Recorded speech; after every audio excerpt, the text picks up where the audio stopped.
Bruce will send it out. Or you can DM me, and then I'll send it to you as well. I wore this on purpose.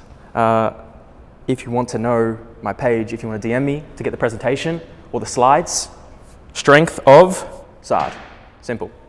So, I think I should explain who the hell I am first, because I understand a lot of you guys don't have context. You're new. So, I've been in the industry about 10 years now, nearly 10 years, not 10 years, about 8. And I met Bruce so many years ago on the coast of Australia. We were doing some workshops with one of our colleagues down there. And my originally background was as an athlete, as a basketball athlete, dedicating my whole life to being the best athlete I could and go all the way to America. I went to a prep school in Tucson, Arizona. After that, I asked myself, what is next in my life? And then I found this field. I found this field of holistic health, of functional medicine, of strength and conditioning, and I became a yoga teacher, strength and conditioning coach. I'm very obsessed with human health and performance and wellness, so my career and life became very dedicated to the endless learning about maximizing the performance of health, wellness, performance of the athlete or the client. And today, working with a variety of different pretty debilitating health conditions that people go through psychologically and physiologically. I look at blood work, nutrition, meal plans, psychology, very in-depth psychology. It's a big part of what we do. I think we should talk about one day.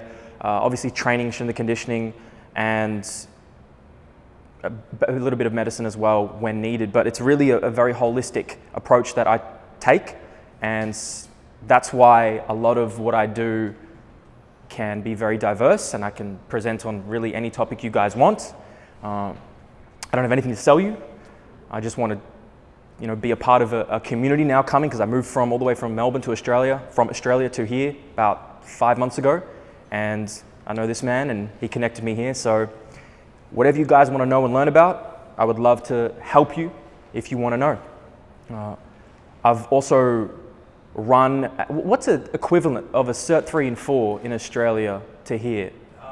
Like a National Fitness Cert, ACE, any one of those ones, but like a really high level one in Australia. He actually helped create the curriculum. Yeah, so I co-owned one of those in Australia, and then we ended up selling the company later on a few years ago. So I wanted to explain that, just to give you guys context on maybe how I can help or support you guys on your journey and the questions that you guys might want to ask.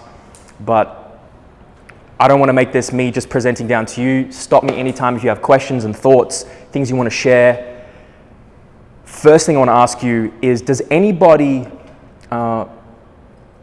work with their clients in the realms of the gut? Meaning, are you helping support the gut health of any of your clients yet? Started to? Can anybody explain or understand? Well, actually, no, let me ask you this first. Do you know how many of your clients might have gut issues, bloating, gassiness, all of them? Yeah. Right? I mean, there's probably a few people here as well. I used to have SIBO, small intestinal bacterial overgrowth. It resulted in me bloating every single meal I used to eat in my early 20s. I had no idea why, and that I got a coach, and that he helped fix that for me. Now I help people fix that as well. So a lot of our clients experience it. Where I think this is valuable for all of you is because if you understand how to deal with the gut, you develop a point of difference that very few health professionals and coaches have. You don't need to be a doctor to help support your clients with gut health. In fact, a lot of doctors don't really understand the gut very well. And so it's up to us to become more valuable to our clients and be able to solve more problems. The more problems you can solve, the greater point of difference you can have, the more valuable you are, the more you can charge, the more indispensable you become. And so, I just want to show you guys just a little bit of the presentations. I know it's hard to read. It is hard to read. I'll zoom in. These are some we can do in the future. This is what I present to my students. I have a Trinity mentorship. I call it Trinity. And these are many of the presentations that I've done. Gastric inflammation, hyperchlorhydria, intestinal permeability, small intestinal disorders, gluten celiac disease, H. pylori, candida and SIFO, GI blood markers, pancreatic insufficiency. So if y'all want any of those as well, let me know. But before we begin all of that, we're going to start right here. And I brought this, and hopefully it works. And it does. I encourage you guys to all take notes, but you will also get the presentation as well. I don't think we will have time to get through all of this. What time do we finish, Bruce? We'll get kicked out of here at like 12:15-ish. 12:15. All right, so I'll go as long as you guys want. Power 45. I got you. This is what it will encompass. So we go through before you understand how to address issues within the gut, even within yourself, at least selfishly, this should be for yourselves and the people you love around you, because a lot of them are suffering with serious gut issues, and y'all have no idea. So I encourage you guys to ask. I make these fun images on Midjourney. I don't know if any of you all use that yet. I like to throw in different fun pattern interrupts into my presentations, and I made this, and this was wild. So this is from the gut. Now, can anybody finish that sentence? 100 trillion what? It's relevant to the gut. Bacteria.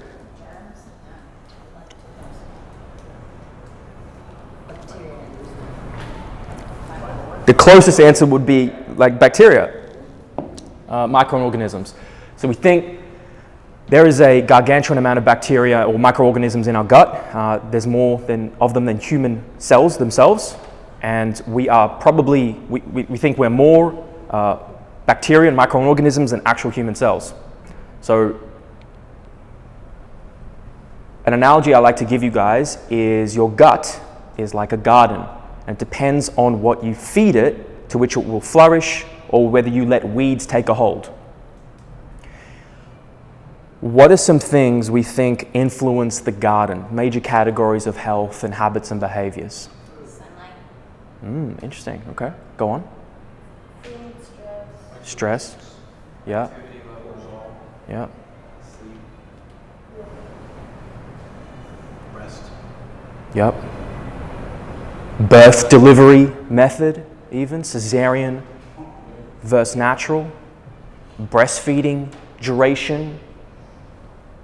These are big ones that influence the immune system in the gut. A lot of people, I was speaking to Mary Taylor, and she's dealing with some health issues, and she's made a comment at how she looks a certain way on the outside, but it doesn't reflect on the inside. And how many of our clients do we observe to look pretty good or okay, or even ourselves on the outside, but realize they have some pretty debilitating issues on the inside?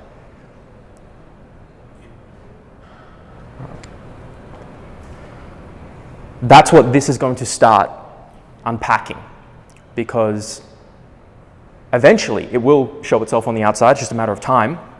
But a lot of people suffer with a lot of internal issues, and you guys can play a role in fixing those if you want to learn. How much do we think the gut microbiome weighs?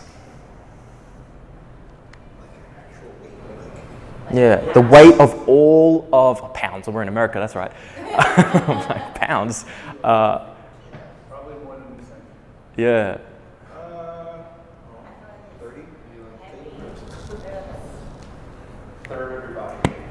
That's a lot. A third. I don't know. Good Lord. 100 kilograms. So 1.5 to 2. So yeah, it's I mean a bit smaller than a baby. So if something weighs that much in the body, and it's all basically bacteria and microorganisms, it's probably doing something pretty significant. Now this is the state of things going on in the world. This is the prevalence of IBS. Anybody know what IBS is? Irritable bowel syndrome. Right. Now irritable bowel syndrome, what you should remember, irritable bowel syndrome is just a description of symptoms. It does not define the causality and the root of it. So I mentioned something called SIBO before. Did anybody heard of that before I mentioned it? You have? Yeah? Do you remember what it stands for? Small intestinal bacterial overgrowth. It's when you get a migration of bacteria from the large intestine to the small intestine, and then food comes into your body, into the small intestine, and the bacteria begins to ferment on it, and the fermentation creates gases, like methane, and then you get things like bloating, distension, belching, so burping, a lot of gassiness. So if you have yourself or your clients experience a lot of those symptoms, yes, IBS is the description, but the actual root of it that we should understand as coaches is SIBO, and that's one of many, and how to address that, which I can show you later on. This is just the prevalence worldwide. This is where I'm from. I had to travel all the way across the other side to get here. And you think, so I live here, right? You think you'd just go this way, right? And just be super close. But that's not how the world works. It goes all the way this way, and I gotta go here first, then I gotta go all the way across here. But I love it. 10 to 14%, Australian, America, pretty similar. Some countries here that I forget the name of unless someone is very clever. Is that Iceland or Greenland? That's Iceland. That's Iceland? Yeah, so interesting to see the prevalence across the world of gut issues. This is the incidence of immune disorders, and because these are all potential clients, right? Look at the incidence ramp up so significantly from the 50s. Now you see this massive uptick in all these immune disorders, and you think, okay, what do they have to do with the gut? They have a lot to do with the gut. A lot of these conditions are heavily linked to the gut, and we find out more and more research over the last 10 to 20 years is linking them quite significantly. Asthma, MS, Crohn's disease is one very related to the gut. And so there's never been more people suffering with gut issues, and people are in some pretty debilitating discomfort and pain, and they will pay a lot of money to get out of them. And they're very powerful transformations you can make. CD, what's that?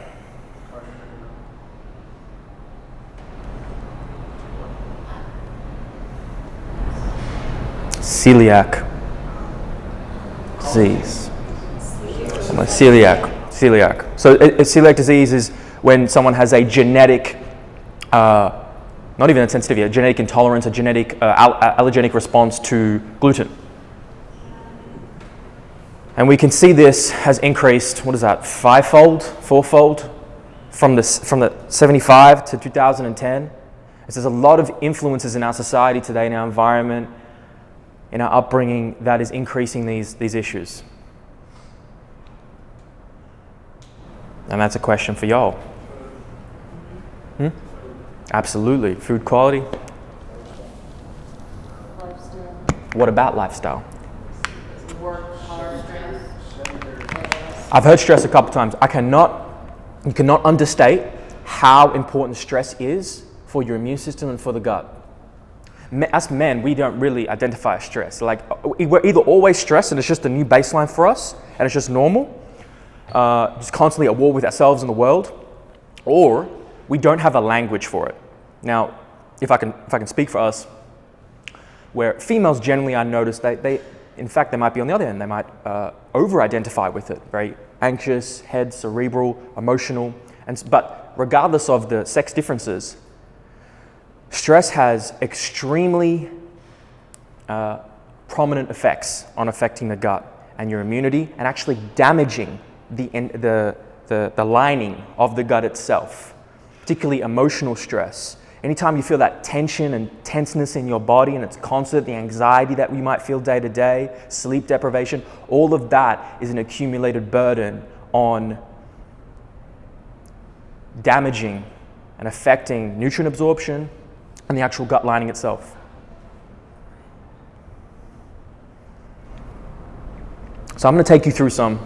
You're welcome to write them down if you like.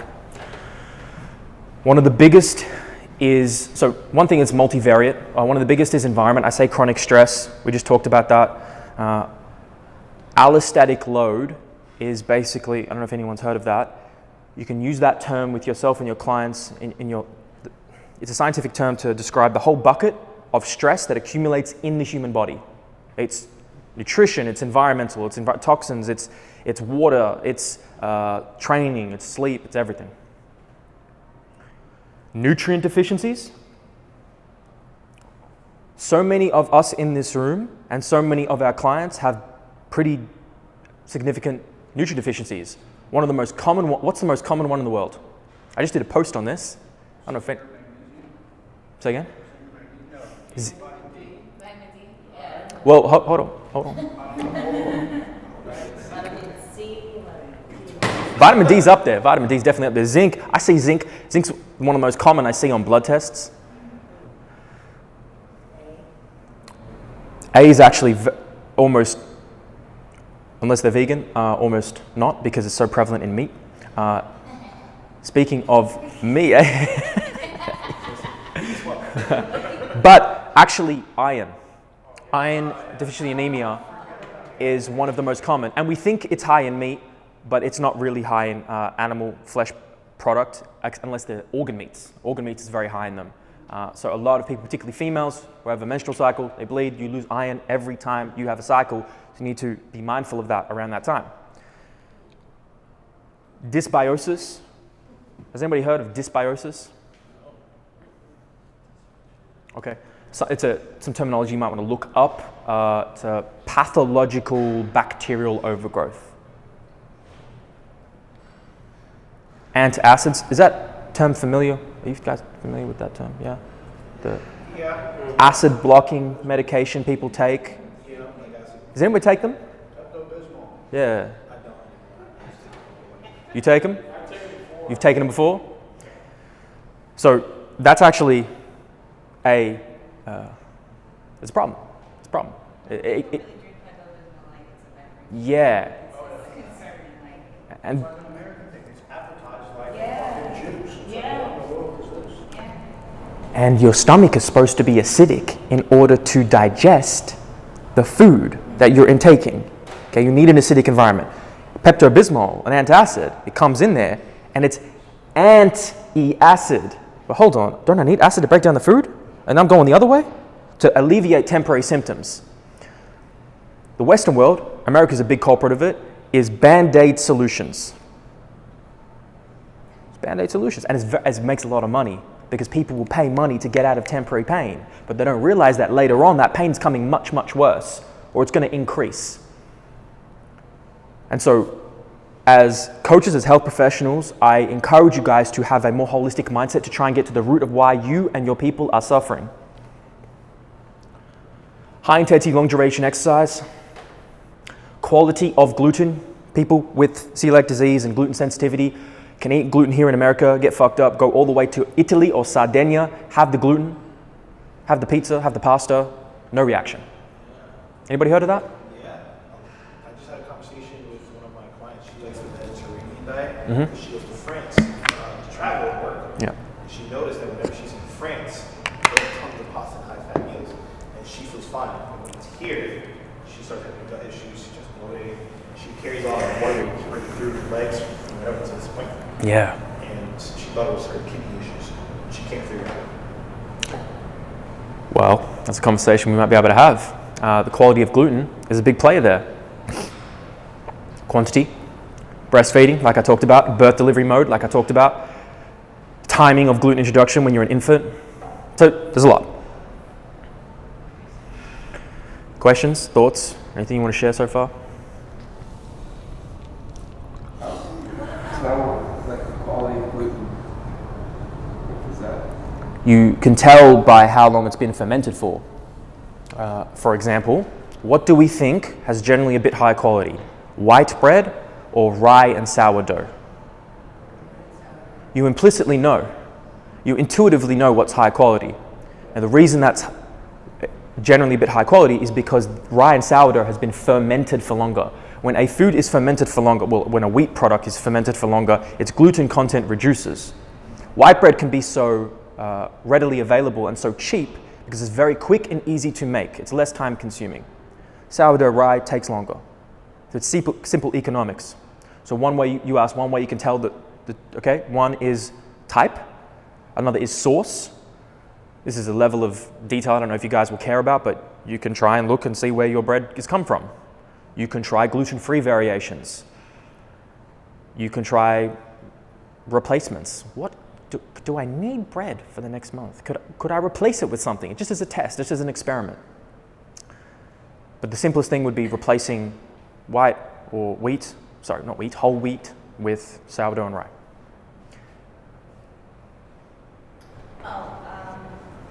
Yes.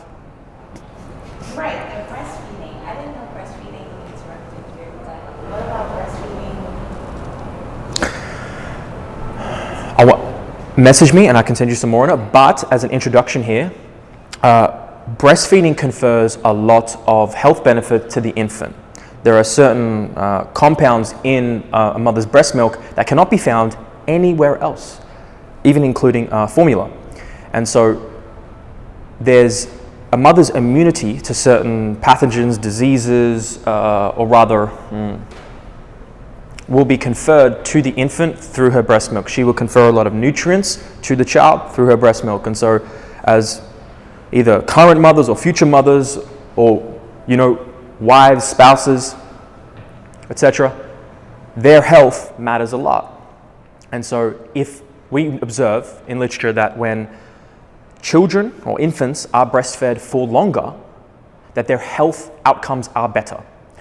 So the World Health Organization recommends at least 12 months. A lot of, is it children? No? No? No? You got children? Do you mind if I ask how long your child was breastfed for? Do you know? Let's say 4 months, 4 or 5 months. 4 or 5 months, yeah. So that's pretty average. It's pretty like the average. Because No. 3, I'm sorry. 3? And the reason 3 can happen is because you can start introducing solids to a baby at around 3-4 months. 3 is really the earliest. Knowing what I know now, I would do everything possible to make sure that infant is set up to the best quality of life and immune health as possible, and breastfeed that child or that infant for at least 12 months and ideally up to 24 months. It's absolutely not about us. It's about, do you want to maximize the health outcomes of the child? Now, there's still plenty of things you can do to improve your child's health from there, even if it's only 3 months. But allergies are higher, future gut issues are higher, autoimmune issues are higher later in life.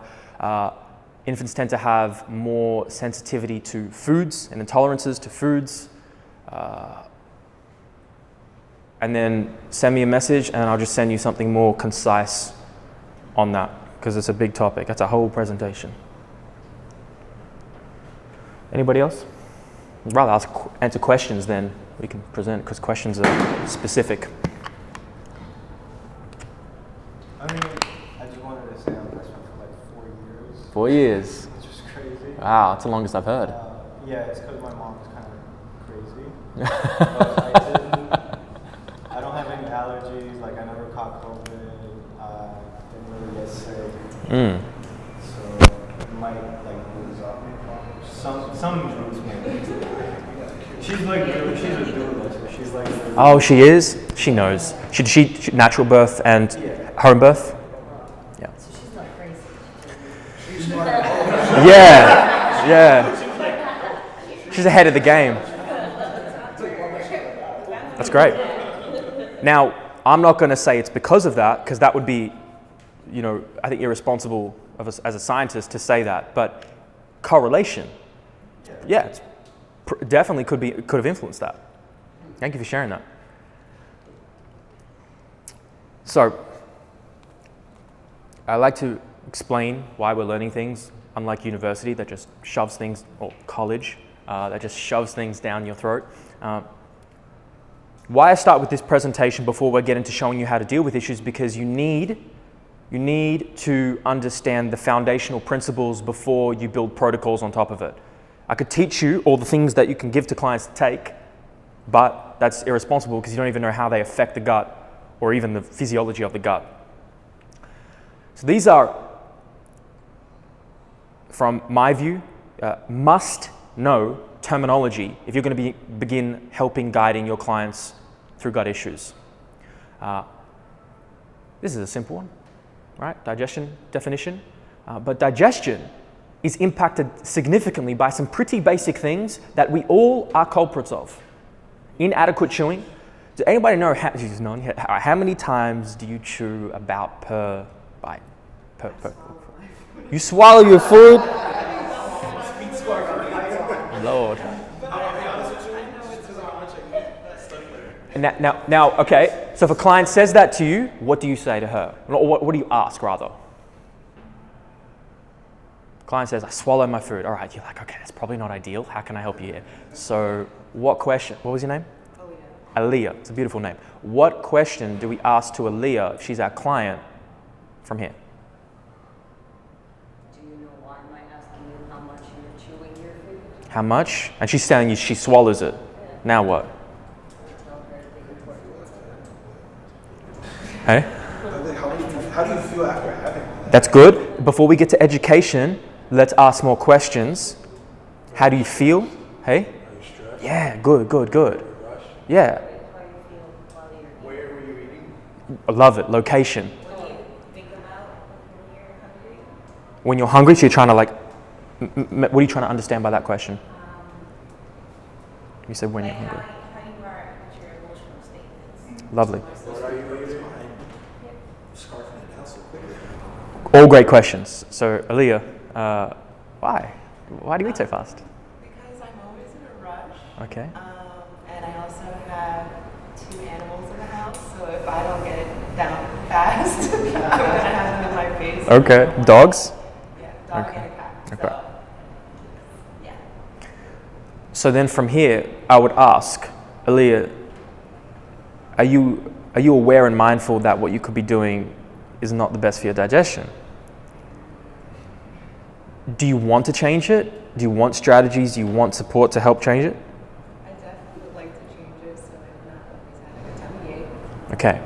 That's a really important question I asked her because the client needs to be on board for the change that you're seeking from them. How many clients do we work with where we know they should change something, but there's resistance? It's like, they don't do it, they're not adherent. And it's often because we haven't gotten them on board or helped understand whether they want to actually make the change. I can't tell Aaliyah to do this strategy, do that strategy if she doesn't even want to. She's like, nah, it's too much for me. Nah, I don't think so. So, she said 2 things. She said the dogs, and then she said, was he stressed? In a rush. I think this is probably the most practical thing that we can take today is a real example. So what do you say now? What do you ask Aaliyah now?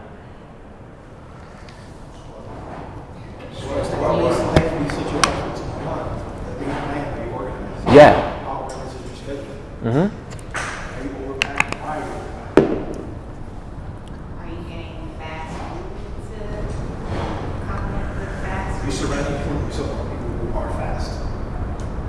Like speed or constant rush. You surround your environment. Like, is that going to help you? Right.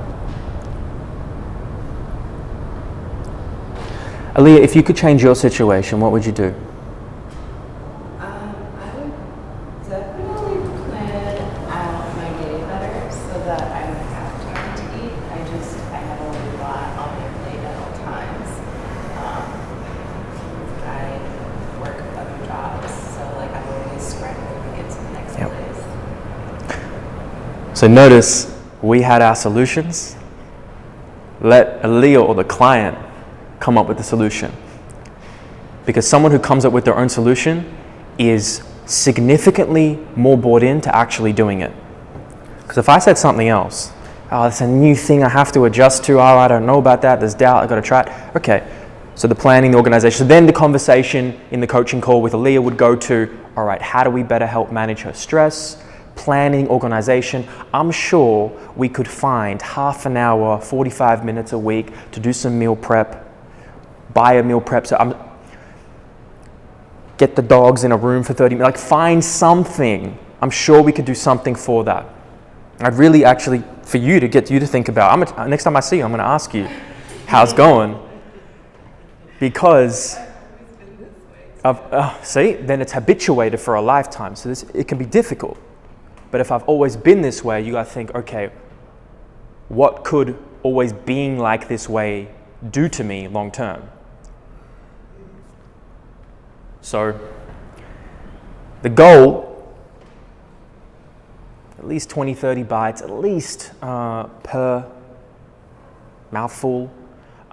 a little tip is notice how you don't put the fork down when you eat. You know, so you're like, oh, God, this whole time. It's like, put the fork down in between bites and notice how much slower you get. It's a little tip hack. And you can actually enjoy the food you're eating. Like food tastes good. Most food tastes good.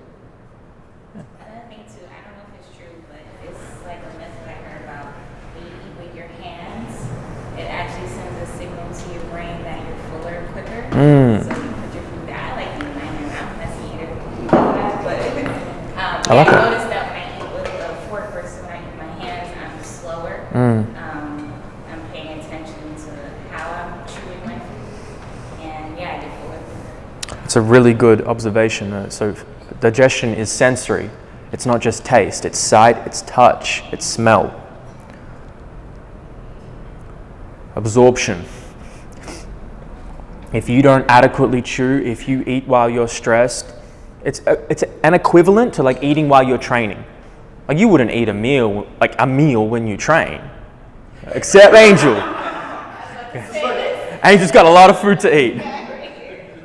So here's an example. Angel's learning. Hopefully Angel's mindful of his eating right now.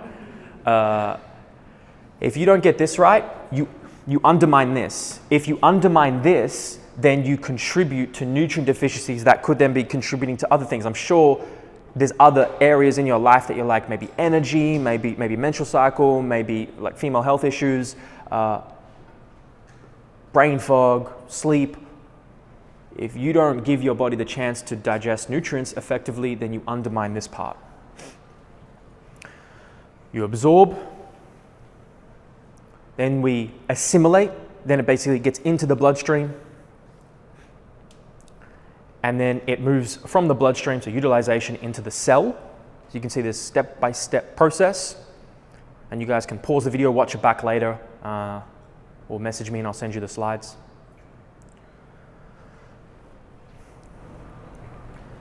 This is what it looks like. This is what you look like inside. Oh, I got this works well. Okay. So, you know when people, this is an important one. You know when people say, you know, oh, my stomach hurts. My stomach hurts. And point. None of y'all are touching your stomach. Maybe you are. Most people, when they say their stomach hurts, are actually talking about their gut. They're actually meaning here. The stomach is orientated towards the top left, like just covering the rib cage a little bit, and then there's the liver. So it's. That's what you're touching? I saw something lower. I saw right. Where people go? Yeah, like most people look at it, oh, my stomach can put it down. Yeah, exactly. That's exactly what they say. So there's a misassociation. Put their hand on their heart. Right here. But maybe they got some reflux. That's true. All right. So when you, with yourself and your clients, just get them to identify exactly where it's happening. Because if they have stomach bloating, it's more indicative of other issues that could be prevalent, such as H. pylori, which is probably the most common bacterial overgrowth in the world. Half the population has either had it or will get it at a time. It's about 4 billion people, and it could confer a variety of different negative effects, including this high stomach bloating. But if they're getting the lowest gut bloating, well, that's different. So when I'm on a call with a client, they say my stomach hurts, I stand up, point, okay, not stomach. Moving on.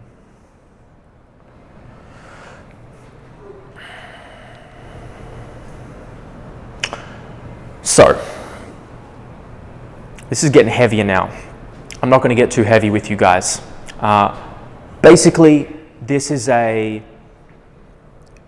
zooming out, zooming in of what's actually happening. So we can all understand the small intestine here, okay? A lot of absorption of nutrients happens here, most of it actually. But in that small intestine, we have these villi. These villi, and then we go even zoom in further, and these microvilli, which are just smaller versions of them. And we have so many, so we can, anybody know the function of the villi? I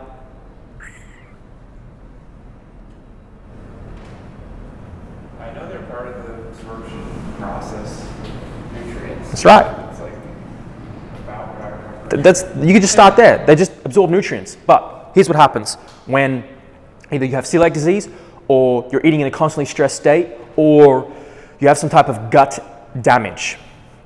These villi can become atrophied. Like muscle can become atrophied, well, so can your gut, so can your villi. It can become damaged and atrophy, and this lining of the gut can become damaged over the years because of all those early issues we talked about. So if this becomes damaged, you're going to have problems absorbing nutrients. If you're going to have problems absorbing nutrients, you're going to have problems with nutrient deficiencies. You're going to have problems in a cascading fashion with all these different symptoms you're experiencing. But we can heal it.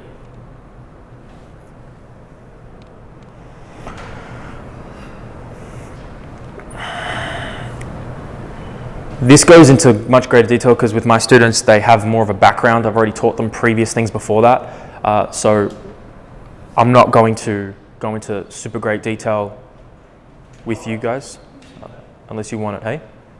I've seen it. You've seen it? Okay, fantastic. So, for the TUG plus nutrition equals,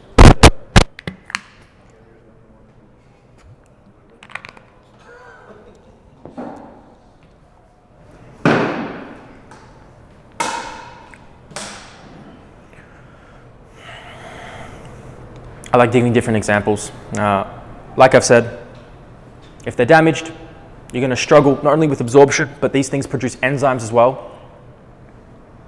Enzymes to help break down food. These are just a variety of different enzymes that break down. We have all these different enzymes made from our pancreas, in our mouth, in our gut, and they break down different things. Now, if you're struggling or your client's struggling to digest something, then they likely have problems either producing enzymes or the components that make the enzymes. There's certain nutrients you need to make certain enzymes. And here's the most practical thing. If we damage the brush borders, these things, then we don't release as much enzymes, so we struggle to break down and metabolize particular macromolecules. You can just think of those as nutrients. Therefore, digestion and assimilation is adversely affected. Most people have a damaged gut to some moderate to severe capacity. And it all starts with how we eat.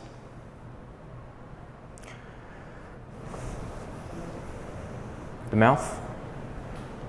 Sounds right, doesn't it? It's deep. It's always deeper than that. It's deeper. It's not even,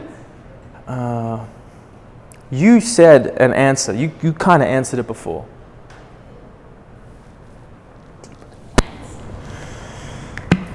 Your senses. That's it. Your senses. Very good. Very good. Plants, the universe, the stars. God himself. The senses is absolutely correct. What senses? Yeah. And then the chewing. Yeah, the chewing, that's the next step. But, actually that's the thing, I'm drinking a smoothie right now.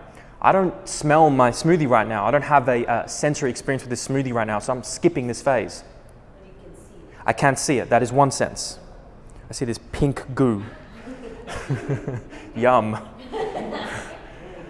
I just force myself to drink it every day. Angel knows the life. You just have so many thousands of calories to consume, and you're dedicated to just... 45K, baby, 45K. Yeah, I got you. Now, the first stage of digestion is called the cephalic stage. The cephalic stage. It encompasses cephalic with a C. This one. Look at that crazy guy. That's me trying to create mid-journey images. So this is the cephalic phase. So what's he doing? He's looking at his food. He's got two heads. Pretty creepy. Sight, smell, touch. If you do not engage with your food in this way, then you will compromise your digestion. So we start, So when we start to smell and look at food, enzymes are actually produced.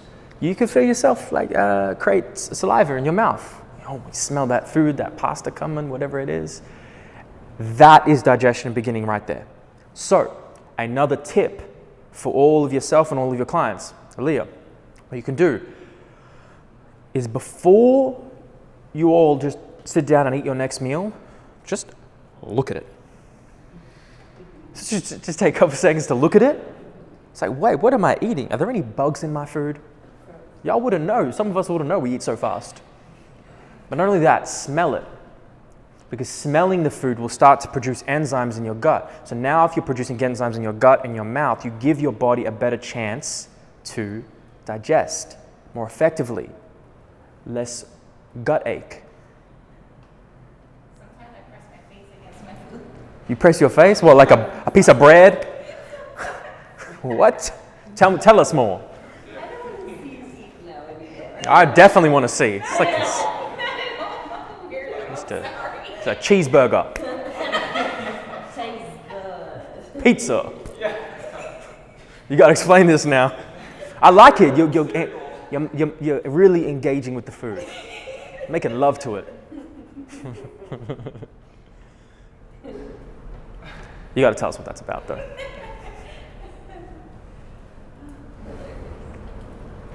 No? All right. Oh wait, was it again? What you say? What are you doing? Oh, what do I? Oh no, like sometimes like for example, those cinnamons from Dollar Tree. I know of them. It's comforting. It's comforting. It's the smell. You know what? You know what? At least that's good. It's good for your digestion. However you do it. However, you press against your face, your head, whatever. Limited digestion begins in the mouth. Mastication is the chewing of food. You get enzymatic chemical breakdown via saliva. You get salivary amylase, which breaks down sugars and carbohydrates. Nerd stuff. Lingual lipase breaks down fats. So if you don't chew the food, you say, fuck the enzymes, right? Basically, I'm just trying to speak in the language. It's like, you're basically saying, you know what, enzymes, I don't need you. I'm going to skip this whole process. And so I'm going to compromise my own digestion because I'm in a rush. Are there any enzymes that start breaking down proteins in the mouth? None that I'm aware of. None that I'm aware of. Because protein needs a very acidic environment to start breaking down. And you can see here, the pH of saliva is 7 to 7.4. That's about what water is. pH is a measure of the acidic or alkaline state of something. So guess what stomach acid is? Yeah, it's less than 7. 2, yeah, it's like a bit higher than that, but 2 to 3. It's more like a lemon. The acidity of a lemon is about 2 to 3. So you think you want your stomach, a healthy stomach acid will have acidity like a lemon, but you need an acidic enough state to digest protein. People who struggle to digest protein, particularly vegans, particularly people say, oh, I just can't digest protein properly. Whatever they say along that is not because of the protein's fault. In 99.9% of cases, it's because almost always of the gut issues that they have and the stomach acidity issues they have. Often they have a higher stomach acid, which is problematic. Correct. Yes. So if you ever hear that, it's a bit of a red flag. You should look at that. Is it true that some people say that you can only digest a certain amount of protein at a time? That's a great question. And I'm going to turn this camera. Before I answer that question, does anybody have an answer to that question?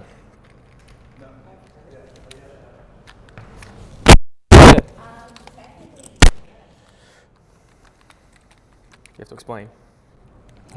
Or maybe Now that you're Well, a lot of You're a people scientist. refer to is that protein synthesis is the necessary to get to a certain point of protein per meal, and having more doesn't trigger more of the protein synthesis response. So the difference, right, there's a point of diminishing returns with anything. Having like exponential more protein in one meal is not necessarily going to elicit more of a response. Like, is there a way to know what, you know what I'm saying? Is there a specific way to know what the limit is? Is it vary per person? I think, and I mean, I'm sure there's a ton of research to say. 30. I think general rule of thumb is like 25 to 30 at most without exogenous substances, right? So that's the whole point of like now we start talking about like steroids and performance enhancing drugs. They can have more because it does trigger more of the effect, but that's because of the substance basically. So yeah, not necessarily you don't digest more protein, you digest it. It just doesn't keep triggering more of the protein synthesis. I think that's right? It's pretty right, but you have to define the difference between absorption and muscle protein synthesis. So people conflate the two together. Muscle protein synthesis is maxed out somewhere between 30-ish grams of protein if it's animal-based protein. You need a bit higher if it's plant-based. But you asked absorb. What was your exact question? So honestly, I didn't know that much of the difference between, so I'm not gonna, like, I thought just absorbing it and it being useful was similar, but I guess it's not. So absorption and digestion. Yeah. Absolutely. I meant digesting it, so good question. So we absorb all of the food, well we should, unless we have gut issues, we should absorb all of the protein that we consume. How much of that protein is contributing to the muscle protein synthesis key switching on is somewhere around 30-ish, capped out.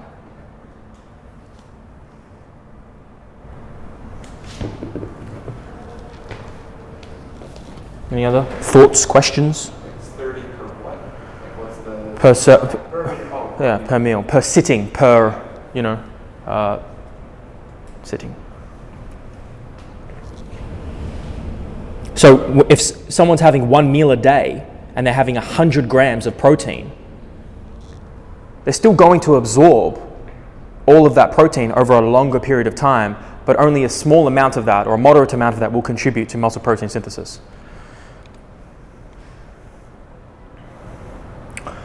This is just showing how you swallow something and you get these mechanical contractions in your throat.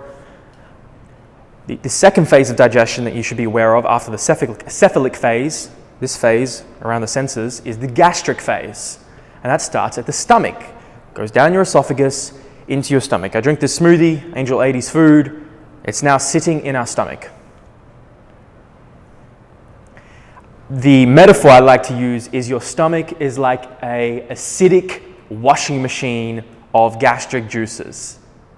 It should be acidic. HCl, anybody know what that is? Hydrochloric is right. Hydrochloric acid. This is where we create enzymes to digest protein. And the hydrochloric acid is what we use to create an acidity state to digest protein, to digest food in general. Why is that important to you? Because a lot of people have a condition called hypochlorhydria or low stomach acid. They have a low stomach acid amount and the pH of it is high. Why is this important? Because if you don't have acidic enough stomach, then you're going to have significant problems or measurable problems digesting the food you're eating. You could get bloating down the line. You're not going to absorb many of the nutrients. The food that we spend so much money on food. America and New York is so expensive, let alone food. And if you just want to think about it, you're wasting some of the money that you're spending on food if your gut is not absorbing the food properly. Whether it just comes straight through you or whether you just don't absorb it properly.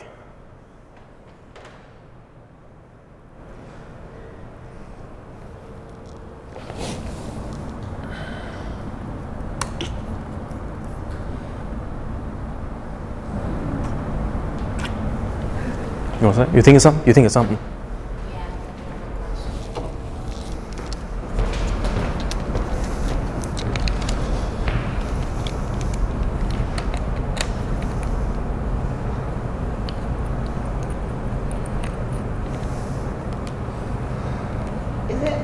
possible that your body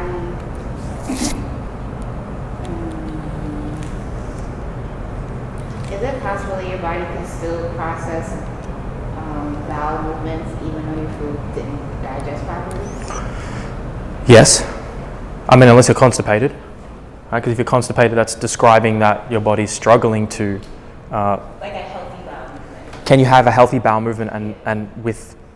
Even though your food didn't digest properly, like not all of it digested properly? Well, I mean, it's possible, but typically what we see is people with non-healthy bowel movements, whether they're looser or harder or struggling to pass, those people typically have digestive problems. That's an indicator of it.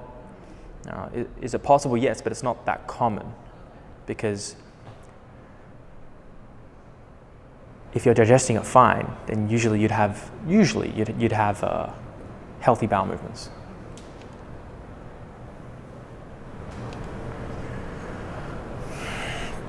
Like I said, this is more just GI physiology. For you guys, I don't need to get into great detail with it unless you want it. Like I said, stomach pH around 2. And this is how you remember. Like a lemon. The stomach's like a lemon. I prefer not to drink liquids when I eat, or particularly water. I leave that for outside of the meal. One, because I don't want to dilute my stomach acid. Even though your body will make compounds to make it more acidic, I don't want to dilute my stomach acid. I don't want to fill myself up more. When you eat food, particularly salty food, it draws water in. And if I'm giving more water to my body, you can end up bloating yourself quite a bit more. So just observe your water intake during your meals. Drinking water is amazing. Drink water, except the tap water here. The tap water here, well, I don't know what, some of you grew up here, I don't know what the thing is. Maybe you all adapted to it and just like, I love the taste of metal. We don't drink it? Yeah, good. It's not good.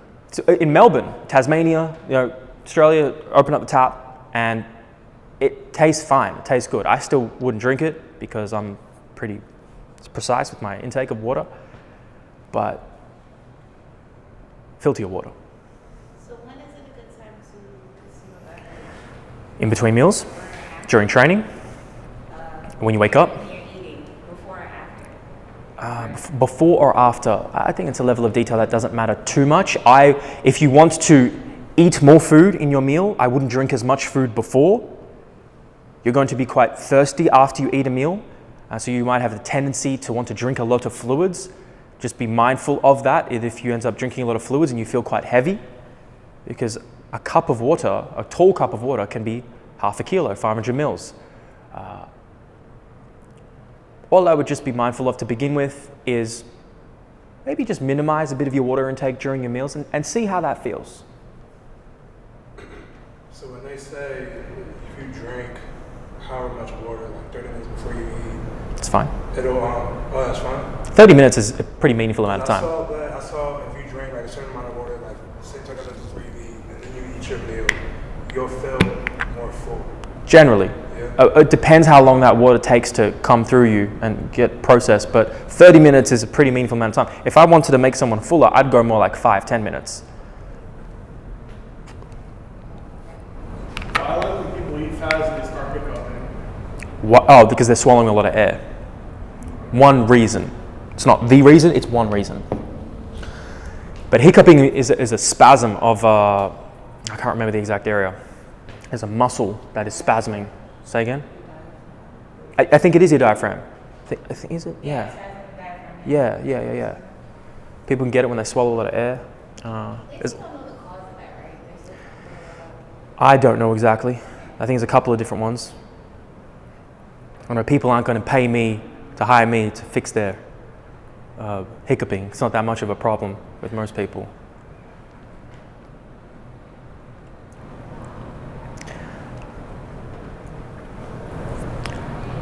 I want to give you guys, before we finish, some practical things. Hopefully I can catch up to it to help your stomach acid, because that's probably is a very practical thing that I can tell you. This is very relevant. A more acidic stomach will protect you from pathogens, viruses, parasites, yeast, and bacteria. People who are more susceptible to gut issues typically have a higher stomach acid, so it's more like a tomato, or as you say, tomato. Is that how you'll say it? I say tomato. That's how you actually say it. More like a tomato. And so you will be more susceptible because the acidic environment of the stomach helps destroy bacteria that could be harmful to you. So it's not just digesting food, it's also just feeling good and being resistant to viruses. If you do not have enough stomach acid or it's not acidic enough, you have all these minerals that are not going to be absorbed as effectively. I put in the elements. Does anybody know? That's a typo, that one. Calcium? Yeah, cool. Nice, exactly. And what did I say is one of the most common nutrient deficiencies? Iron. It's not just because people's intake, it's also because people's gut issues.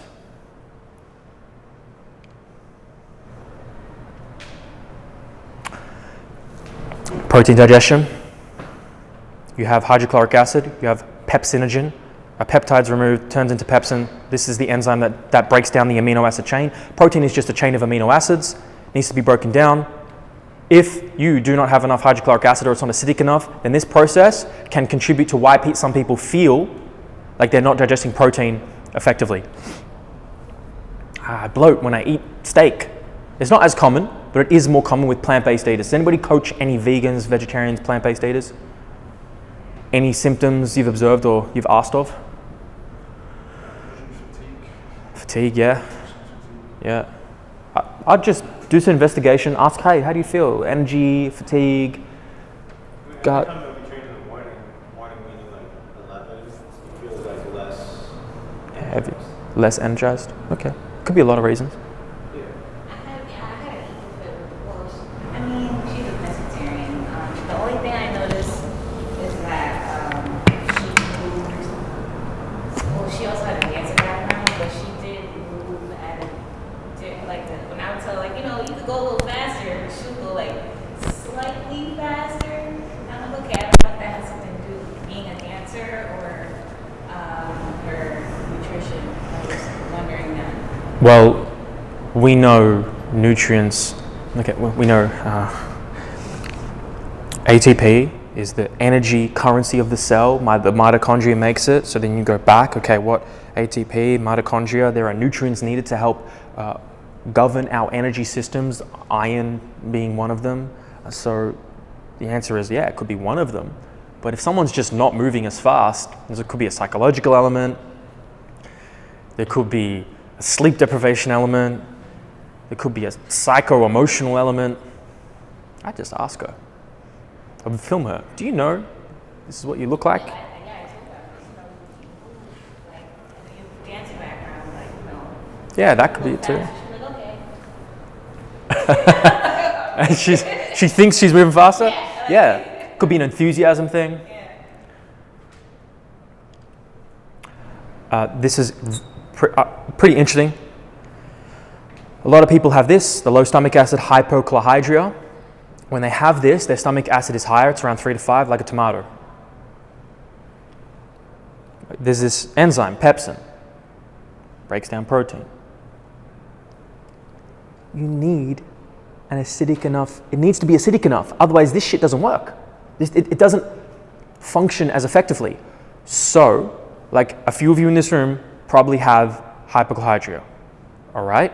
Let's say you bloat after meals, let's say you feel pain in your gut, all right. Let's just say it's that. Well, you're gonna have problems doing this. You're gonna have problems digesting protein and food because it's too acidic. It's too alkaline. It's not acidic enough.